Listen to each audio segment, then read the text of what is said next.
At his brother's wedding my husband slapped my hand away and said, "Don't embarrass me, you're just a baby carrier." I smiled through tears, but the next speech was mine.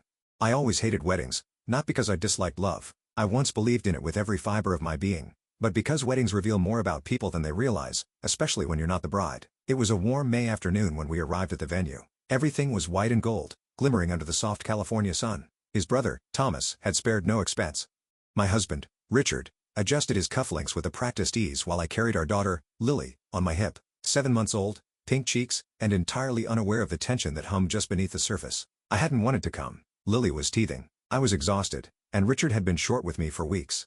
But he insisted in that firm, unyielding voice of his, "We're not starting drama. It's my brother's wedding. Be presentable." So I pulled my hair back, wore the navy blue dress he picked out, and practiced smiling in the mirror until it looked natural. We took our seats near the front, right behind Thomas and his new wife. Richard was glowing with pride. He always adored his brother, maybe more than he ever did me. I shifted Lily onto my lap and reached for Richard's hand. My fingers brushed his. He flinched like I'd burned him. Then he leaned in, close to my ear, his voice low but cutting. "Don't embarrass me. You're just a baby carrier today. Look pretty. Stay quiet." And just like that, I was hollow, like someone had scooped out everything human inside me and left only skin. I laughed lightly, hoping no one noticed, hoping no one heard. I glanced at the other wives, polished, composed, wondering if they too had been reduced to vessels for children and convenience. I didn't cry. Not then.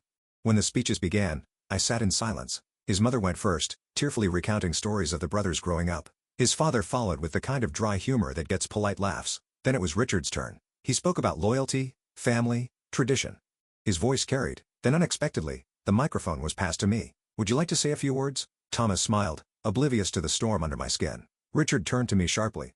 "You don't have to," he said, more command than comfort. But I stood and smiled. I held the microphone like it was foreign, cold, awkward in my grip, and heavier than it looked. My heart thudded so loudly in my ears.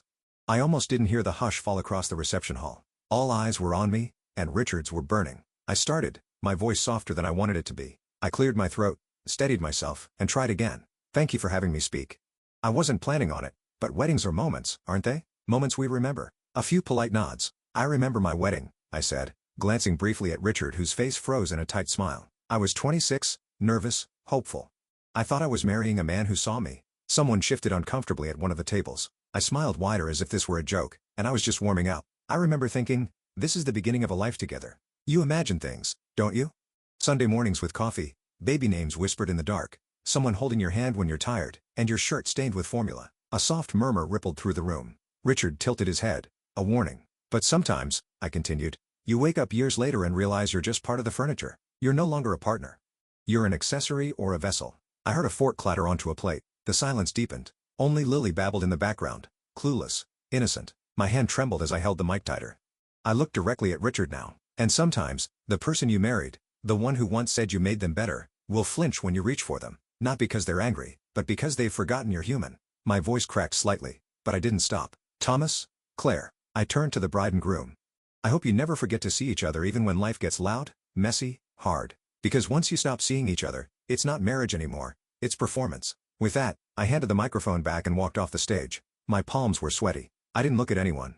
I just reached for Lily, who was now with Richard's cousin, and held her tightly to my chest. Richard didn't follow me. Not at first. When he did, it was behind the building near the parking lot where the smell of champagne and sweat gave way to silence and cool air. "What the hell was that?" he hissed, eyes wide with controlled rage. "Are you insane?" "I told the truth," I said quietly. He stepped closer, towering. "You just embarrassed me in front of my entire family." I looked up at him. Number I reminded them I exist. His nostrils flared. "Go home. Now we'll talk later." He didn't offer to help with Lily. Didn't even look at her. He turned and walked back into the celebration, like he hadn't left behind a woman unraveling in his shadow. I drove home alone, Lily asleep in the back seat. And for the first time in years, I let myself cry without guilt. The morning after the wedding, Richard acted like nothing had happened. He poured himself coffee, kissed Lily's forehead, and flipped through his phone like it was just another Sunday. I stood by the sink watching him like he was a stranger who had wandered into my kitchen. My body still ached from carrying Lily, my chest tight from lack of sleep. But he didn't look at me, not really. He never did anymore. "I'm going to the gym," he said flatly, not waiting for acknowledgement. "Don't forget, my parents are coming by at 3. Try not to bring up last night." I blinked. "That's it?" He paused. "What else is there?" I didn't answer. There was no point. Richard didn't deal in apologies, not for me. We hadn't always been like this. When we first met, he was magnetic, sharp suits, quick wit, the kind of confidence that fills a room. He noticed things back then The way I chewed on my straw when I was anxious, the books I loved but never finished, how I laughed with my whole body. But things changed after we got married, subtly at first. He began correcting how I spoke at dinners. He stopped holding my hand in public. Then when I got pregnant, he seemed annoyed, not angry, not cruel, just cold, like I'd become less useful now that I was heavier, slower, tired all the time. When Lily arrived, he barely held her. He said he didn't want to do it wrong, but months passed. He never tried again. I started doing everything. The feedings, the laundry, the late-night cries, the doctor visits. When I asked him once if he could change a diaper, he laughed. "You're better at that stuff. Natural instinct." It wasn't instinct. It was exhaustion. It was survival. When his parents came by that afternoon, I pasted on the same smile I'd worn for months. His mother commented on how quiet I'd been at the wedding. "You didn't say too much," she said lightly, sipping her wine. "Very tasteful. That little speech of yours really got people talking." Richard's jaw flexed. I nodded politely. Sometimes, honesty makes people uncomfortable. She blinked. "Oh, it was honesty?" There was no malice in her voice, just the passive kind of disapproval that cuts sharper than any shout. I wondered if she had ever spoken out against her husband. Probably not. Women in their family were taught to smile through bruises even if they were only on the inside. After they left, Richard didn't speak to me. Not for hours. He watched TV while I bathed Lily, sang her to sleep, cleaned the kitchen, and folded the laundry. It was like I didn't exist. At midnight, I found him standing on the back porch, staring at nothing. "I meant what I said yesterday," I told him quietly. He didn't turn around. "You made me look like a fool. You made me feel like a ghost." He finally turned.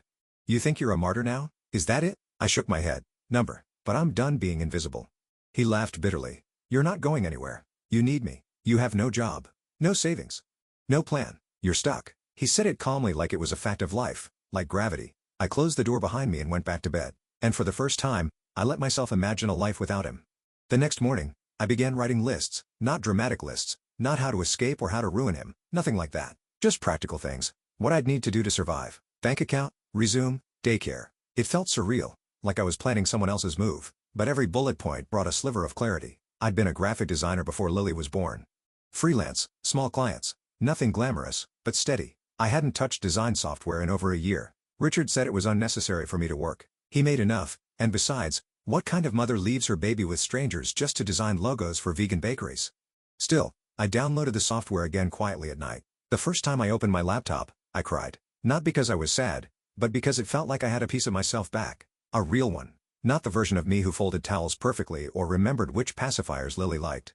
Richard didn't notice. Or if he did, he didn't ask. He started coming home later, smelling of whiskey and department store cologne. He said it was networking. I didn't ask questions.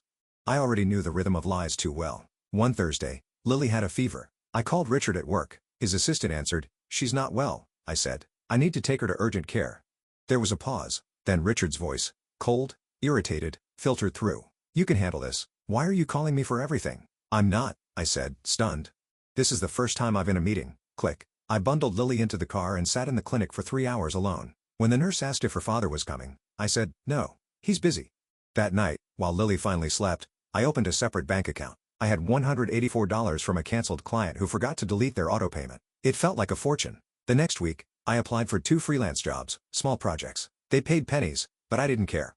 It was proof that I could still do something, that I could still be something. One of the clients, a woman named Nancy from Colorado, sent me a message after I delivered her logo. "This is beautiful. You really understood what I wanted."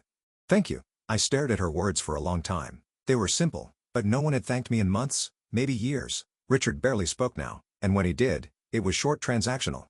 "Lily needs more wipes. We're low on formula. Clean the fridge." One night, as I folded laundry, he walked in holding a shirt I hadn't ironed. "You're getting sloppy," he said.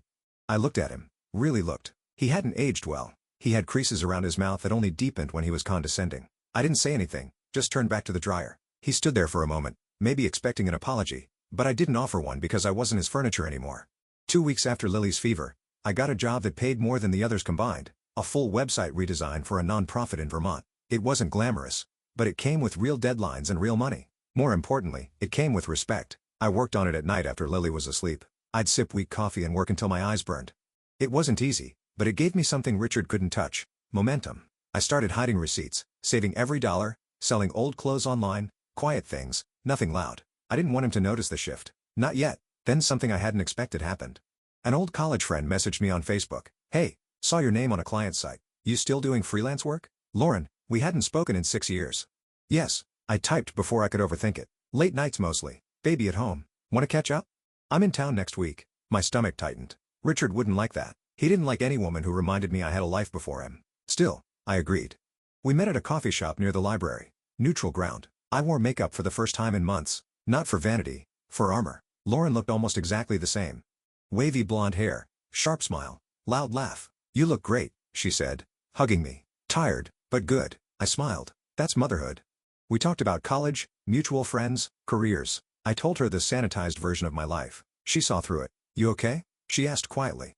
I don't mean to pry. You just seem like someone who's holding her breath. I paused, unsure how much I could say. I'm just trying to get back to myself. Her eyes softened. If you ever need help, real help, I'm here. My firm has a daycare stipend. We hire remote designers sometimes. I can float your name. I blinked. You do that? She nodded. You were the best in our class. I always thought you gave up too early. That night, I didn't sleep. I lay awake staring at the ceiling, remembering the version of me who dreamed of creative agencies and city lights, not diapers and clipped silence. 2 days later, I submitted my resume. I didn't tell Richard. He noticed the next week when he saw a client invoice in the mail. What's this? He asked, holding it up like a threat. A payment for a project you're working now? I never stopped being able to work. He stared at me, jaw clenched. You should have talked to me. I did, I said calmly. You just didn't listen. He walked out of the room without a word. Not yelling. Not yet. That scared me more. Later, I checked the locks. Everyone. Then I emailed Lauren back. I'm interested. Please keep me in mind. She replied within minutes. Already did. Interview next week. The interview was over Zoom. I wore a white blouse I hadn't touched since before Lily was born and sat in the one corner of the house where Richard's presence didn't seem to linger. The woman who interviewed me, Dana, was warm, focused, and respectful. She didn't ask about my gap year. She asked about my instincts, my process, how I balanced color theory and branding voice. For 30 minutes, I wasn't a wife. I wasn't a mother. I was just me. When we wrapped, she smiled. We'll be in touch soon, but I'll tell you now. Lauren's recommendation carried a lot of weight. The moment I logged off, I exhaled so deeply I surprised myself. Lily stirred on the baby monitor, and just like that, the spell broke. I closed the laptop, picked her up, and walked around the house with her against my chest, humming. I didn't have the job yet, but I had something better than certainty. I had hope. That night, Richard came home later than usual. His tie was loose, his eyes glassy. Out drinking? I asked, too tired to filter myself. He grunted. Work stuff. I didn't press. He didn't offer more. He looked at me, then around the room. Cleaner than usual. Candle burning. Baby asleep. He narrowed his eyes. What are you so happy about? I'm not. I lied. Just tired. He nodded slowly as if cataloging that answer. Well, you should be. Then he walked upstairs without another word. That week, I got the call. I was offered the job. Part-time remote, flexible hours, starting salary enough to build on. Take your time to think it over, Dana said. I don't need time, I replied. I'm ready, and I meant it. I cried after we hung up. Not from fear, not from guilt, from relief. I called Lauren to thank her. She said, now you just need an exit plan. You don't have to do everything at once, but you can't stay stuck. She was right. It wasn't just about work. It was about safety. Richard wasn't hitting me. He never had. But his control was a different kind of violence. Quiet, systematic, wrapped in a smile that didn't reach his eyes. The next day, I applied for daycare assistance. I contacted a local women's shelter, not to stay there, but to ask about resources, just in case. I started looking at one-bedroom rentals and memorizing prices. I deleted my search history every night, hid documents in a folder labeled Lily's growth charts. I kept my voice light around Richard, kept the fridge full, the laundry done, never gave him a reason to squint too long in my direction. And still, one night, as I passed by his office, I felt him watching me. I turned slowly. He was seated in his leather chair, hands folded, gaze unreadable. You've been busy, he said. I froze. Work, baby. You're always doing something. For someone who used to be tired all the time, you've got a lot of energy now. I swallowed. I guess I'm getting better at balance. He nodded once. Balance. He didn't say anything else, didn't smile, just watched as I walked away. My hands were shaking when I reached the bedroom. The morning after Richard watched me from his office, I woke up early. Lily was still asleep, her tiny chest rising and falling in a rhythm that steadied me. I poured coffee, checked my email, and found my onboarding documents from Dana waiting in my inbox. Welcome to the team, it read. I stared at those words for a long time. They didn't just mean employment. They meant options. Options meant freedom. That day, I did something bold. I looked at an apartment, a small older one-bedroom on the edge of town. Creaky floors, outdated cabinets, but clean, safe, and within reach. I told the manager I was just browsing, but I took pictures. I asked about deposits. I memorized the street. When I came home, Richard was in the kitchen. He looked up the moment I walked in. You were out. It wasn't a question. Yes, I said. Groceries.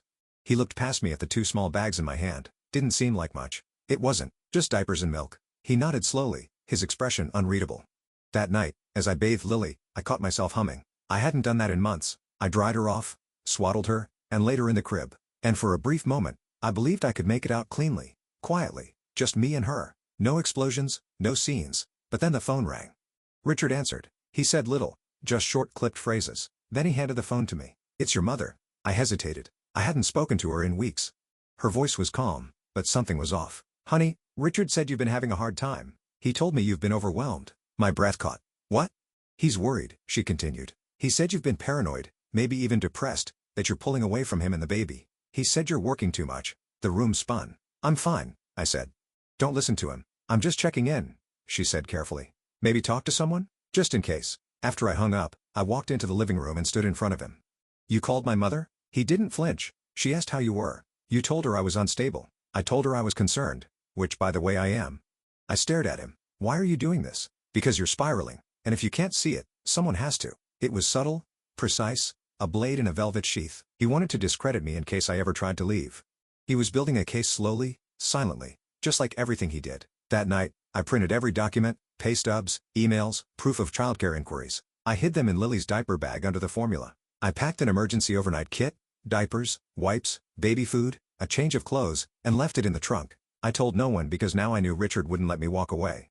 He needed to keep control, and I was done being controlled. The next week passed in a blur of caution. I worked quietly during the day, rocking Lily with one hand while reviewing web layouts with the other. At night, I double-checked everything: passwords, bank statements, hiding places. I memorized addresses, numbers, license plate routes to the shelter. I spoke to no one about my plan, not even Lauren, and still, I knew something was coming. Richard's mood shifted. He stopped asking questions, stopped pretending. He'd linger in doorways, watching me without speaking. He'd shut his laptop the moment I entered a room. He'd mentioned our wedding album, our future, the way people do when they're trying to remind you who you used to be, who you're supposed to be. Then one night, he came home with flowers, peonies, my favorite. He hadn't bought me flowers in over 2 years. "I thought maybe we could reconnect," he said, placing them in a vase like it was a peace offering. "Get back to being a team." I smiled carefully. "That's thoughtful." He poured us wine, sat beside me on the couch, his arm draped along the back, not touching, just hovering. "You've been different lately," he said. "Busier, more private." "I've had a lot on my plate." He nodded slowly. "Still, you could lean on me more. If something's wrong, you can say so." I looked at him, really looked. This wasn't kindness. It was surveillance dressed as concern. "I'm fine," I said softly. He waited a beat too long before responding. "Good. Because I think it's important we're on the same page." Later that night, I checked my phone and noticed an unfamiliar app installed, something called Secure Track. I hadn't downloaded it. My blood ran cold. I checked permissions, GPS, microphone, messages. It had access to all of them. I deleted it instantly, then checked Lily's diaper bag. My emergency folder was gone. I didn't cry. I packed a new folder with only the essentials and hid it somewhere he'd never look. The bottom of the garbage bin under the bathroom sink, triple bagged in plastic and paper towel rolls. The next morning, I drove Lily to daycare for a trial run. The building was bright with art on the walls and a gentlewoman named Rosa who welcomed us like family. I watched through the window as Lily crawled toward a stack of blocks, smiling at the other babies. For the first time, I didn't feel guilt. I felt permission. Afterward, I stopped at a gas station and paid cash for a burner phone. That night, I made a call, one I dreaded and prayed I'd never need to make. The shelter's intake coordinator answered. "I have a baby," I said, my voice shaking, "and I think I need to leave soon. Maybe tonight." She didn't ask questions I couldn't answer. "We'll have a room ready," she said. "Come when it's safe." Back home, Richard was sitting at the kitchen table, his phone face down, his eyes locked on mine. He smiled wide and wrong. "Out again today?" "Yes," I said. "Just errands. You've been doing a lot of those." I walked past him, didn't flinch when he stood up behind me, didn't show fear, but inside, I knew it was almost time. That night, I didn't sleep. I laid in bed beside him motionless, listening to his breathing. Steady, calm, as if he hadn't turned our life into a chessboard, as if he hadn't already made the first move. At 3:14 a.m., I slipped out of bed and padded to the nursery. Lily stirred, then settled back into sleep with one tiny fist curled under her cheek. I kissed her forehead. By 4 o'clock, the world outside was dark and still. I wrapped her in a blanket, cradled her close, and crept out the back door. The air was cold and sharp. I felt it bite through my sweatshirt as I unlocked the car, praying the sound wouldn't carry. The emergency bag was already in the trunk. The burner phone was on, preloaded with directions to the shelter. I buckled Lily in, climbed behind the wheel, and gripped the steering wheel hard enough my knuckles went white. I didn't look back at the house, not until I saw the porch light flick on. He was standing there in the doorway, still, barefoot, watching. For a moment, he didn't move. Then slowly, he stepped forward. My foot hit the gas. I didn't wait to see if he ran after us. I didn't wait to see what he would say. I drove through the quiet streets, past sleeping houses. Every red light felt like a trap. Every shadow made me flinch. At 4:43 a.m., I arrived at the shelter. Rosa, not the same Rosa from daycare, but another woman with the same soft steadiness, met me at the door. She didn't ask questions. She just opened her arms and led me inside. They gave Lily a portable crib and me a room with a lock on the inside. And for the first time in what felt like years, I closed my eyes without fear. I didn't know what tomorrow would look like. I didn't know how the custody hearings would go or what stories Richard would tell, but I knew this. We were gone. We were safe, and I was not going back. 2 weeks later, I stood in a borrowed dress with a microphone in my hand. Again, Thomas had called. He said, "Claire and I wanted you to speak. What you said at our wedding, people are still talking about it." I almost laughed, but I agreed. The reception was smaller this time. Just a post-wedding dinner for extended family and friends who couldn't travel. Richard was there. Of course, he was. He stood at the back, arms folded, pretending I didn't exist. He'd already begun spreading his version of the story, that I'd had a breakdown, that I'd abandoned him. He told his mother I was in a facility. He told mine that I'd taken Lily without permission, but none of that mattered now because I had documentation. I had witnesses. I had a lawyer, a kind, fierce woman who saw through Richard in minutes. The family court process had just begun, and it would take months, maybe more. But today was mine. I took a deep breath and began. When I spoke at their wedding, I said that marriage is about seeing each other, and I meant that. But what I didn't say then, what I didn't have the strength to say, is that sometimes you have to see yourself first because no one else is going to do it for you. A quiet stillness swept the room. I spent years thinking I was less, that I was meant to shrink, to stay silent, to survive. I thought if I did everything right, love would come back. That cruelty was a phase, that coldness was stress, but it wasn't. I looked up. Richard hadn't moved, but his jaw was tight. "I left," I said clearly, "and it was the hardest thing I've ever done. Not because I didn't love, but because I finally loved myself more than someone else's comfort." No one clapped. No one needed to. The silence held the weight of truth. I handed the microphone back, walked off the stage, and as I passed Richard, I looked him in the eye for the first time in months. He said nothing because there was nothing left to say. Back at the shelter that night, I held Lily against my chest and whispered the same 3 words over and over into her soft hair. "We are free."